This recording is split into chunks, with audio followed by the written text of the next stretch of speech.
leitores de plantão, tudo bem com vocês? Meu nome é Rita e sejam muito bem-vindos para mais um vídeo aqui no YouTube. E hoje eu vou trazer uma continuação de um livro que eu tô apaixonada. E assim, eu tava tão ansiosa para trazer essa resenha para vocês que eu só quero que rode a vinheta para contar para vocês um pouquinho mais de A Cidade Anelar e O Solstício Vermelho. Nome difícil, minha dicção não ajuda, mas roda a vinheta aí. Quando o Matheus me mandou mensagem e falou que a continuação estava liberada, que eu ia poder continuar seguindo a Aline em todos os mistérios envoltos, eu acho que praticamente eu surtei. Em Solstício Vermelho, nós vamos acompanhar a Aline depois de um tempo dos acontecimentos do último livro, A Cidade Anelar. Inclusive, se você não sabe de que livro eu tô falando, clica no izinho que vai estar em algum lugar aqui na tela, não sei ao certo, e vá conferir a resenha dele, porque, gente, é uma das melhores histórias nacionais que eu já li esse ano e eu tô tendo a oportunidade de ler, tive a oportunidade de ler o segundo volume, né, e trazer aqui pra vocês. Então, voltando pro ponto, porque a gente se perde, mas a gente volta, tá? A gente vai acompanhar a Aline depois de um ano dos acontecimentos do último livro. E ela vai estar enfrentando vários problemas internos. Ela vai estar com crise de ansiedade, crise de pânico, enfrentando o luto, né? E esse é um ponto que mais pra frente eu vou comentar bastante. E também, pra piorar tudo, além de ter que enfrentar esses monstros internos, a Aline tá vendo luzes vermelhas.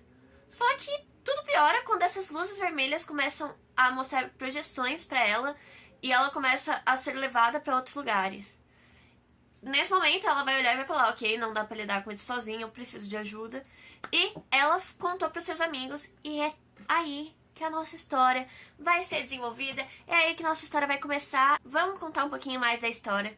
Essa é uma fantasia cheia de mistérios, mas o que eu gosto bastante da escrita do Matheus é que ele não fica só nessa forma superficial. Ele vai entrar e vai começar a desenvolver diversos cenários políticos, críticas sociais, então a gente vai ter, sim, algo além da fantasia. O que eu acho muito interessante, porque um livro, ele propõe uma reflexão, ele permite que você crie uma outra visão de sociedade, de mundo, de política, e a forma com que o Matheus tem clara noção de conduzir o leitor a essas críticas de uma forma implícita e explícita, porque o autor não necessariamente vai precisar falar o que está acontecendo. Ele vai soltar críticas, ele vai soltar ganchos que você, se estiver atento, e mesmo se não estiver atento, vai conseguir captar. E eu gosto muito disso. É uma fantasia com um mistério, só que a gente tem todo algo por trás. A gente tem essa questão das críticas, como eu já citei, e também dos problemas que a Aline anda enfrentando, como eu disse no começo do vídeo. Eu já adiantei, mas ela sofre de ansiedade, ela tá sofrendo pelo luto da perda dos amigos. E, gente, isso não é spoiler, tá? Vamos ler o primeiro livro, por favor. Se você tá aqui, provavelmente você... Eu presumo que você já leu o primeiro livro e tá querendo conhecer um pouco mais do segundo. E sem spoiler do segundo, obviamente, tá, gente? Mas ela vai estar passando por essas crises, por esse luto, por esse pânico, né? Essa ansiedade que corrompe ela por dentro. E a forma com que o Matheus, ele vai representando isso, a narrativa em terceira pessoa ajuda muito. Mas eu gosto da forma como a Aline é uma personagem complexa, ela é uma personagem cúbica, onde a gente vai conseguir ficar tão imerso e entender o que está acontecendo na cabeça dela. Eu acho que o Matheus conseguiu retratar de uma forma tão... sem romantizar, porque a gente encontra isso em livro, infelizmente, é muito romantizado.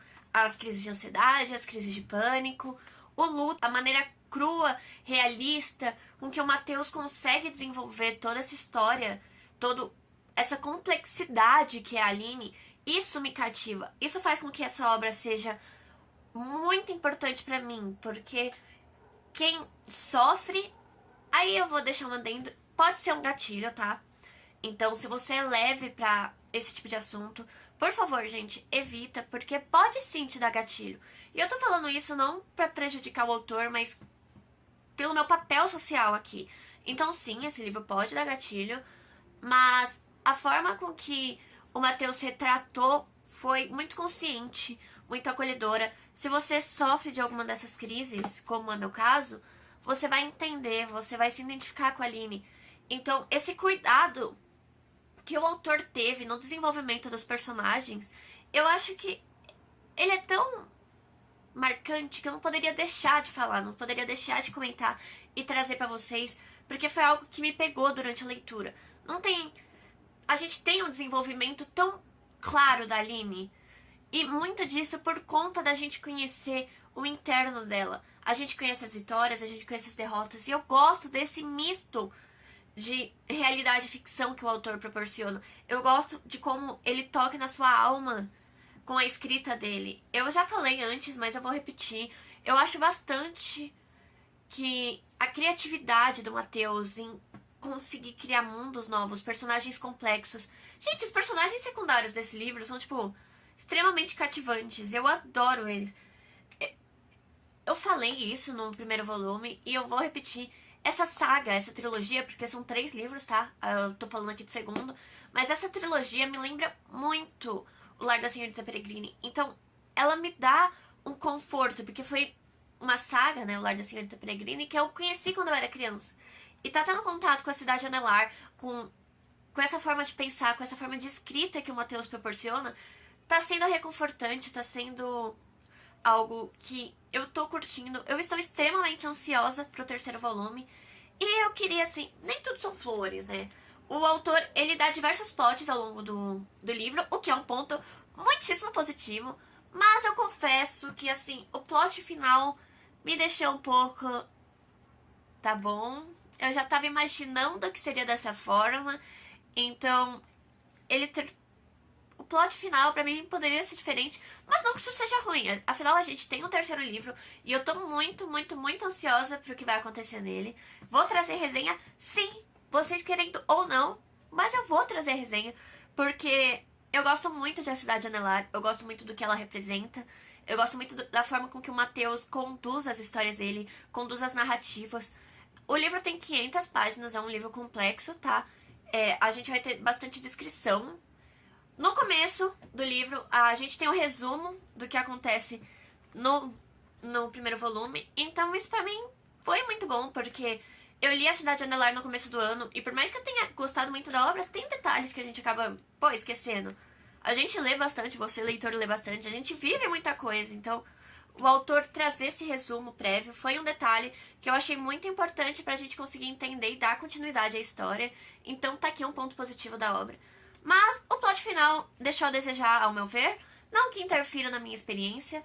O Matheus usou bastante de descrição, narração em 3ª pessoa. É um ponto positivo, eu gosto, porque apesar da gente ter bastante desse estilo narrativo, né? Os capítulos são curtos e eu gosto da forma com que a gente é tão imersivo na obra que a gente vai lendo, lendo, lendo e não percebe que passou 500 páginas. Mas é isso. Tirando o plot final, é um livro que vale muito a pena ser lido. Eu gosto bastante. Vocês puderam perceber, né? Afinal, eu estou, 10 minutos falando o quanto eu gosto da obra. Mas, tirando esses pequenos detalhes, a complexidade dos personagens, os personagens secundários, o dinamismo que a obra representa, a obra possui, pra mim chamam bastante atenção. E se você gostou do vídeo, não deixa de conferir, né? Não deixa de dar o like, se inscrever no canal, porque a gente tem livros nacionais, internacionais e de tudo um pouco. Então deixa o like, se inscreve no canal e ativa as notificações pra não perder nada, porque os vídeos estão pipocando, né? A gente não sabe a data certa, então em algum dia tem vídeo, aí vocês esperam. Tô brincando. Mas, por favor, deixa o like. Não deixa de conferir o Instagram do Matheus, eu vou deixar em algum lugar aqui da tela, me afastando pra ajudar a edição, mas em algum lugar aqui vai estar pipocando o arroba do escritor. E não deixa de conferir todas as redes sociais do Hora da Resenha, é arroba Hora da Resenha com 2 As no final.